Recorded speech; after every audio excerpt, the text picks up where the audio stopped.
నమస్తే, welcome to Telugu one cinema. This is Divyasri. Cinema విడుదల తేదీ అనేది ఇప్పుడు ఓటీటీ చేతికి వెళ్లిపోయిందనే అభిప్రాయాలు వ్యక్తమవుతున్నాయి. తాజాగా ప్రముఖ నిర్మాత దిల్ రాజు సైతం ఇదే అభిప్రాయం వ్యక్తం చేశారు. ఆయన నిర్మించిన తమ్ముడు సినిమా జూలై 4న ప్రేక్షకుల ముందుకు రానుంది. ఈ మూవీ ప్రమోషన్స్ లో భాగంగా ఓ ఇంటర్వ్యూలో పాల్గొన్న దిల్ రాజు ఓటీటీల ప్రభావం గురించి సంచలన వ్యాఖ్యలు చేశారు. ఇప్పుడు అంతా ఓటీటీ అయిపోయింది. తమ్ముడు సినిమాని ముందు విడుదల చేయగల కెపాసిటీ మాకుంది, కానీ ఓటీటీ డేట్ని బట్టి రిలీజ్ చేయాల్సి వస్తుంది. హరిహర వీరమల్లు, కింగ్డమ్, తమ్ముడు అన్నీ వరుసగా వస్తున్నాయి. ఎందుకంటే ఓటీటీల చేతిలోకి వెళ్ళిపోయాము. కంటెంట్ రెడీ చేసుకున్నా ఉపయోగం లేదు అంటూ విడుదల తేదీపై ఓటీటీల ప్రభావం ఏ స్థాయిలో ఉందో దిల్ రాజు చెప్పారు.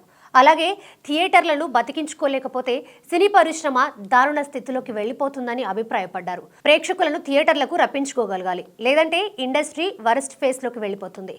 ధరలు అందుబాటులో ఉండాలి, థియేటర్ల దగ్గర సరైన సదుపాయాలు కల్పించాలి, అన్నిటికంటే ముఖ్యంగా కంటెంట్ బాగుండాలి, హీరోలు ఎక్కువ సినిమాలు చేయాలి, ప్రతి వారం ఏదో ఒక సినిమా విడుదలవుతూ ఉండాలి. ఇవన్నీ చేస్తేనే ఇండస్ట్రీ కళకళలాడుతూ ఉంటుంది అని దిల్ రాజు చెప్పుకొచ్చారు. ఫేక్ కలెక్షన్స్, ఫేక్ వ్యూస్ పై గతంలోనే నిర్మోహమాటంగా మాట్లాడిన దిల్ రాజు మరోసారి కుండబద్దలు కొట్టారు. హీరోలు ఫాల్స్ ప్రెస్టేజ్లో బతుకుతున్నారు, ఒరిజినల్ నంబర్స్ తెలియట్లేదు. నిజమైన నంబర్స్ తెలియనప్పుడు అసలు సినిమాపై ఎంత హైప్ ఉంది, ఇది నిజమా కాదా అని ఎలా తెలుస్తుంది? కంటెంట్ బాగుంటే ఫేక్ ప్రమోషన్స్ అక్కర్లేదు. గోదారి గట్టు సాంగ్కి ఫేక్ అవసరం లేదని చెప్పాను. సాంగ్ బాగుంది, అది జెన్యూన్గా హిట్ అయింది. అలాగే కోర్టు సినిమాలో ఒక సాంగ్ రిలీజ్ చేస్తే సూపర్ హిట్ అయ్యి జనాల్లోకి వెళ్ళిపోయింది. రియాలిటీలో ఉండాలి, రియాలిటీ వదిలేసి ఫాల్స్లో బ్రతికితే మన సినిమా పరిస్థితి ఏంటో మనకే అర్థం అవ్వట్లేదు. చెక్కులు రాసేటప్పుడు ఫాల్స్ దానికి రాస్తున్నాను నాకు తెలుసు, కానీ ఆ విషయం చుట్టుపక్కల ఉన్న వాళ్ళకి తెలియట్లేదు. ఎన్ని వ్యూస్ ఒరిజినల్ అని నేను ఫోన్ చేసి కనుక్కోవాల్సి వస్తుంది.